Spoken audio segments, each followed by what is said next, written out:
Primary source reader number 16, The Spread of the Mahayana Buddhism in China. This is from Primary Source Reader by Dr. Joshua Fan. Introduction. The support of the Ashoka helped the spread of Buddhism, and by 1st century BCE, Buddhism had established a foothold in China as the religion of foreign merchants who traveled along Silk Roads. Buddhism would experience a boom after the fall of the Han Dynasty 220 CE. Roughly the same time as one of the most important Mahayana sutras, the Lotus Sutra, was first translated into Chinese in 225 CE. One of the most popular of the Bodhisattvas was Avalokitesvara, meaning the perceiver of the world sounds, or better known as the Ginshin. In China, and he also first appeared in the Lotus Sutra. By 400 CE, Buddhism had become established enough to cause concerns among Chinese elites, and the disposition of error appears during the 5th century as a defense of Buddhism written to refute some of the charges against this foreign religion. Questions for response paper. What does someone who needs the help of perceiver of the world sounds have to do to get it? How difficult is it to get this help? Are the things a worshiper must do or do personally or communally?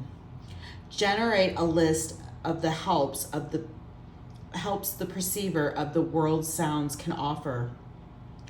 What does this list tell you about the concerns and activities of people at the time? And who were these early believers? What objections were raised against Buddhism to Maozi? How do these objections reflect the values and worldview of the Chinese culture at the time? Why does Maozi use Confucian and Taoist teachings instead of using Buddhist teachings to convince non-believers? Primary text selections from the Lotus Sutra. At that time, the Bodhisattva, inexhaustible intent, immediately rose from his seat, bared his right shoulder, pressed his palms together, and, facing the Buddha, spoke these words. World honored one, this Bodhisattva, perceiver of the world sounds. Why is he called the perceiver of the world sounds? The Buddha said to the Bodhisattva, inexhaustible intent, good man, suppose there are immeasurable hundreds, thousands, 10,000s, millions of living beings who are undergoing various trials and suffering.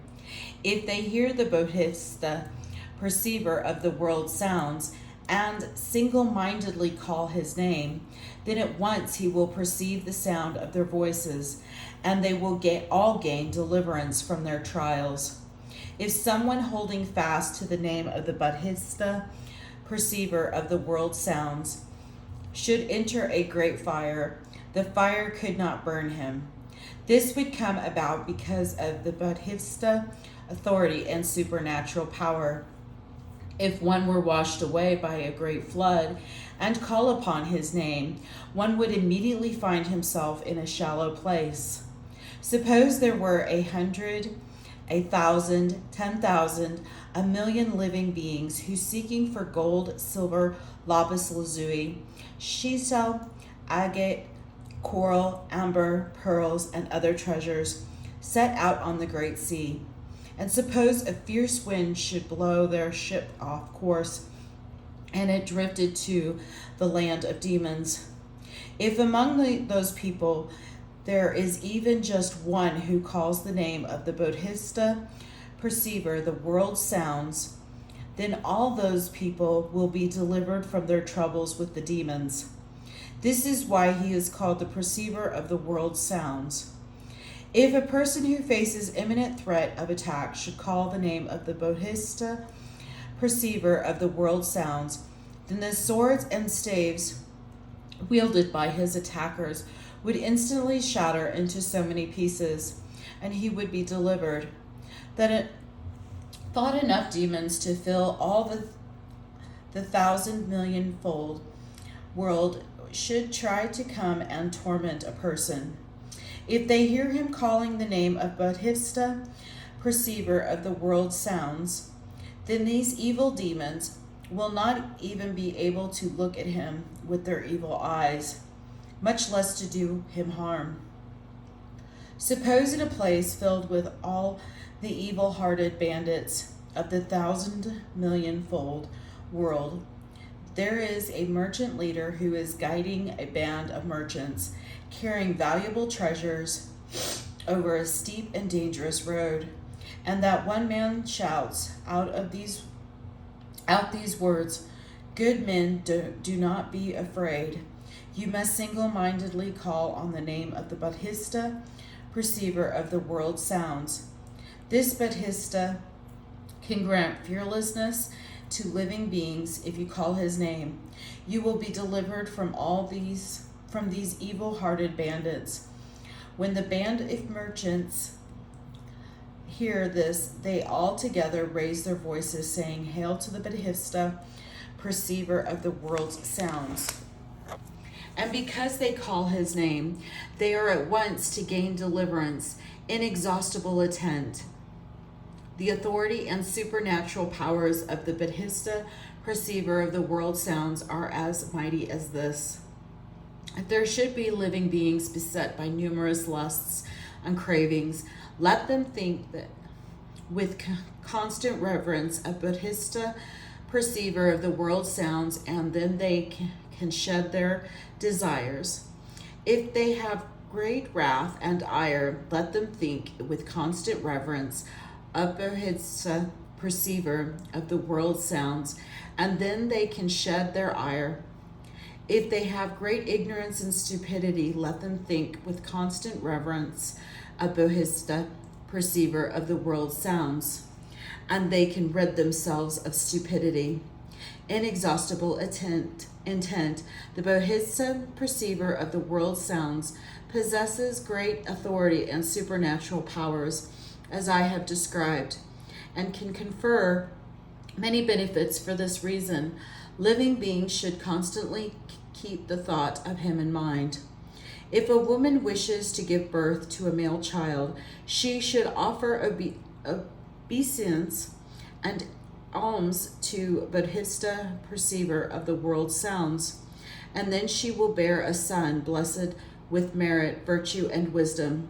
And if she wishes to bear a daughter, she will bear one with all the marks of comeliness, one who in the past planted the roots of virtue and is loved and respected by many persons. Inexhaustible intent, the Bodhisattva, perceiver of the world sounds, has power to do all this. If there are living beings who pay respect and obeisance to Bodhisattva, perceiver of the world sounds, their good fortune will not be fleeting or vain. Therefore, living beings should all accept and uphold the name of the Bodhisattva, perceiver of the world sounds.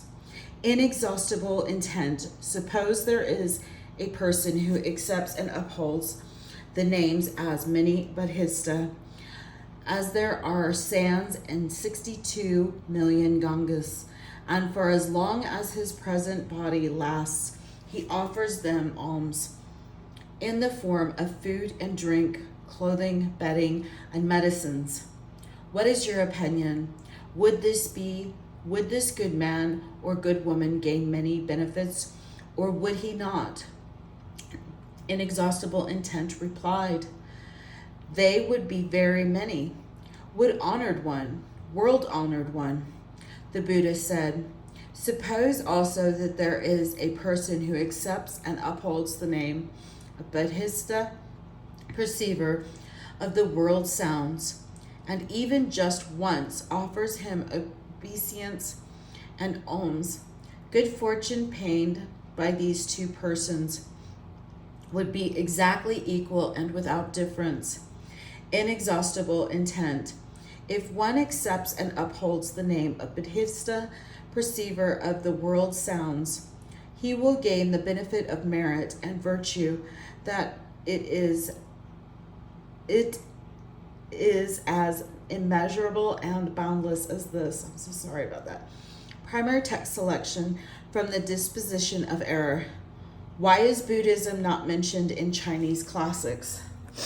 The questioner said, if the way of the Buddha is the greatest and most venerable of ways, why did Yao, Shun, the Duke of Zhao, and Confucius not practice it?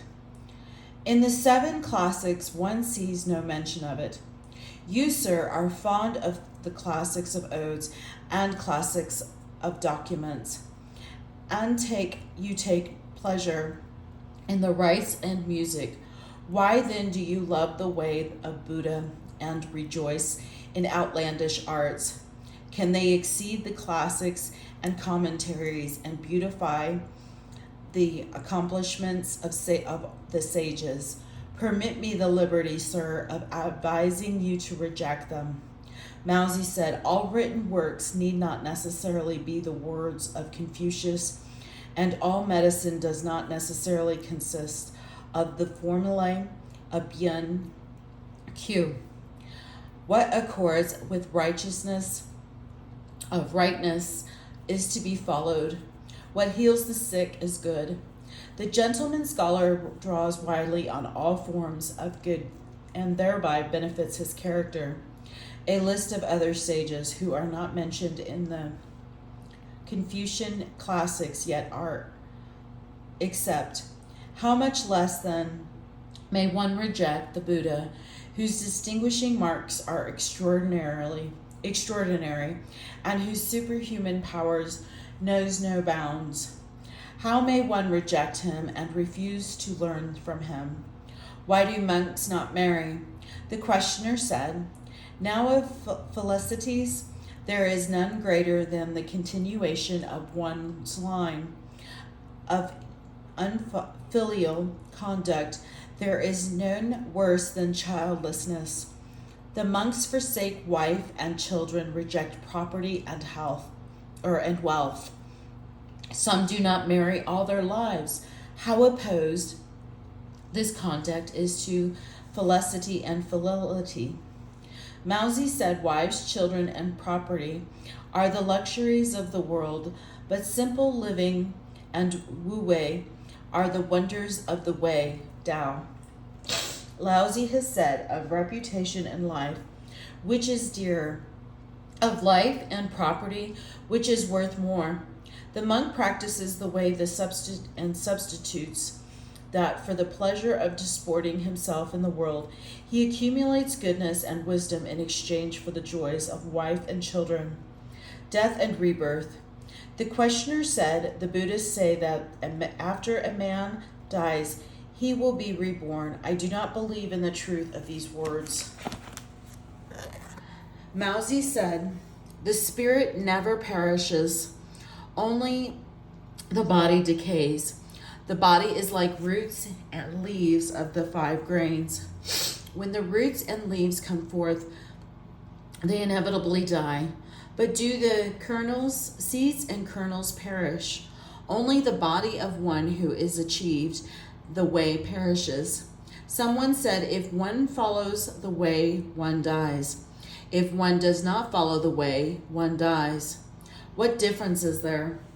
Mousie said, you are the sort of person who, having had not a single day of goodness, yet seeks a lifetime of fame. If one has the way, even if one dies, one's soul goes to an abode of happiness. If one does not have the way, when one is dead, one's soul suffers misfortune. Why should a Chinese allow himself to be influenced by Indian ways?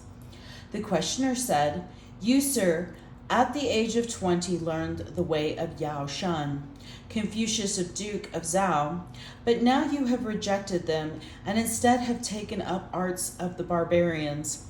Is this not a great error? Mousie said, according to the Buddhist scriptures, above, below, and all around, all beings containing blood belong to the Buddha clan.